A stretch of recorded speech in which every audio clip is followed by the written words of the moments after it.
Between June 2015 and June 2016, a small hospital in England became the setting for one of Britain's most disturbing medical mysteries.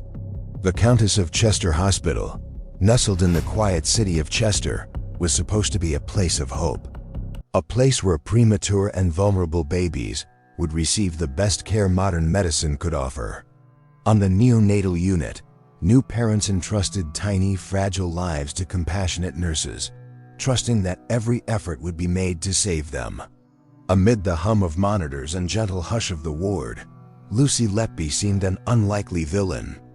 Described by friends and colleagues as devoted, quiet, even sweet-natured, Letby was the sort of nurse new parents hoped they'd meet in a crisis. But in June 2015, one tragedy was swiftly followed by another. A baby boy, known in court as Child A, died unexpectedly. His twin sister, Child B, became critically unwell just hours later. Within weeks, 2 more infants were gone. The neonatal mortality rate, in what should have been one of the safest wards in the country, began to climb at a pace no one could explain. We started to notice a series of collapses. Babies who medically should have survived. The losses were unprecedented. We didn't know what we were dealing with. News spread quietly among staff.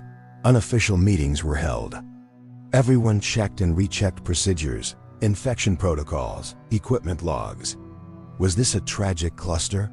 Was something being missed? Or was something darker at play inside those immaculate hospital walls? Summer passed. As the months rolled on, the ward saw more mysterious deaths and near-fatal collapses. Babies who suddenly deteriorated, even after steady progress. A few doctors began to study the patterns. They went back through shift logs. To their growing unease, one name began appearing again and again during every major incident: Lucy Letby. But suspicion alone was a dangerous thing. Could it just be coincidence? In medicine, patterns can easily mislead or reveal the unthinkable. Among exhausted nurses, pressure grew. Some rejected the idea outright, insisting Lucy was incapable of harm. Others became quietly fearful. You wonder if you're seeing ghosts.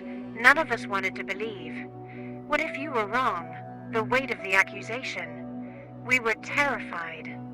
Hospital administrators hesitated. In an organization built on trust, accusing a staff member, especially with such little hard evidence, seemed almost unthinkable. Months slipped by as more review meetings were scheduled, but the string of incidents continued. Cardiac arrests, unexplained bleeding, sudden drops in blood sugar. Doctors pleaded with hospital management to take action. But, as later inquiry reports would show, emails and warnings went unheeded.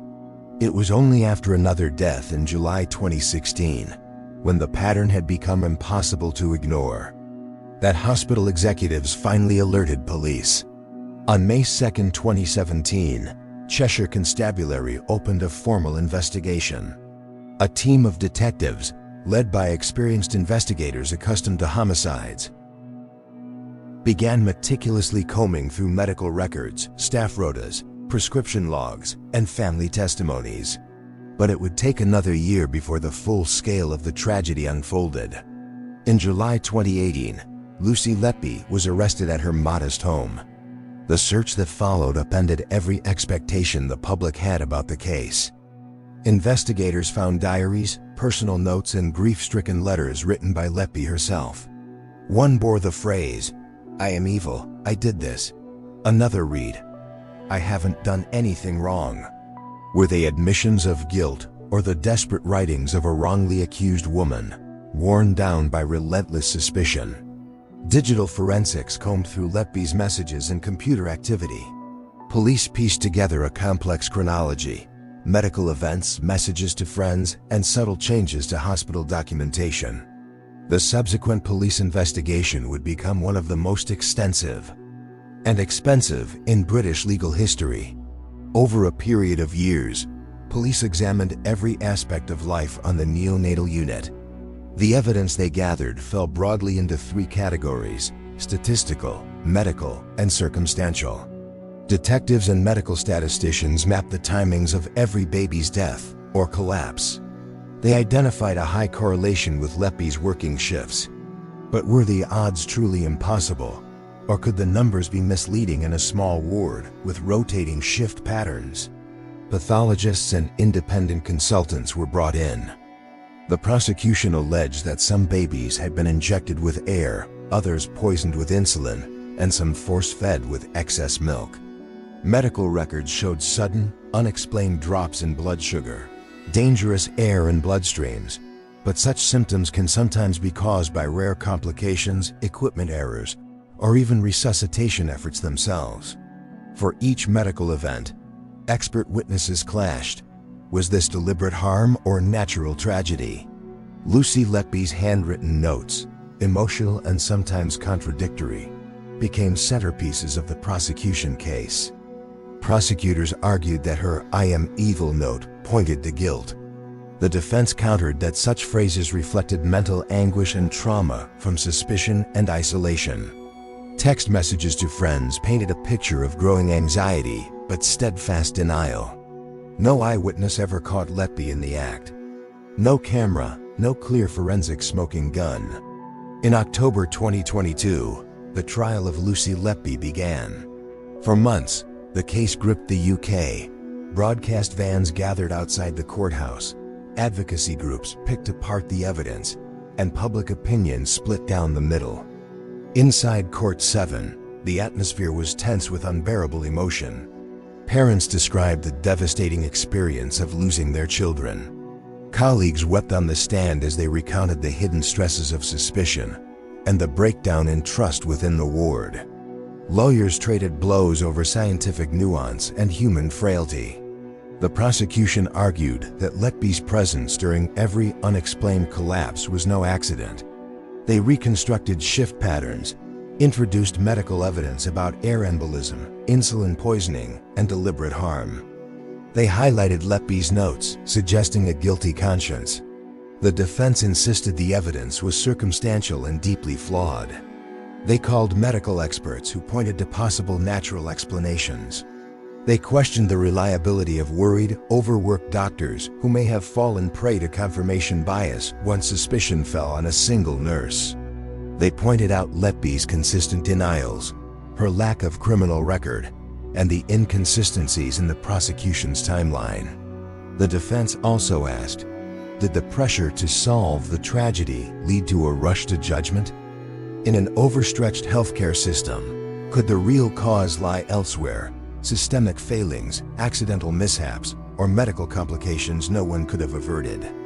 In criminal law, especially in medical cases, the burden of proof is immense. The line between a tragic pattern and criminal intent can be impossibly thin. In August 2023, after one of the longest and most expensive trials in British legal history, the jury convicted Lucy Letby of murdering 7 babies and attempting to murder 6 more. The judge handed her a whole life order, the most serious sentence allowed. Yet the aftermath did nothing to resolve public unease.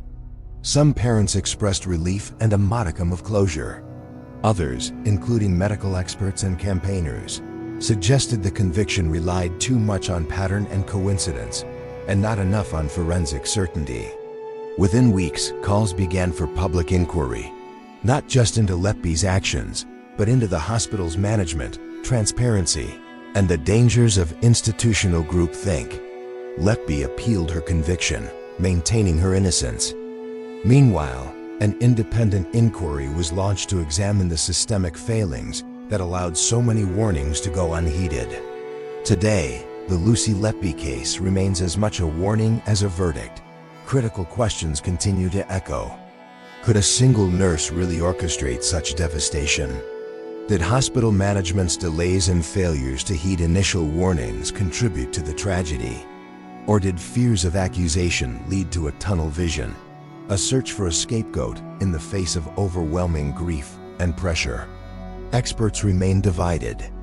Some see the verdict as a testament to medical detectives working tirelessly for justice, while others view it as a cautionary tale about the risks of prosecuting in the shadowy borderland between pattern and proof.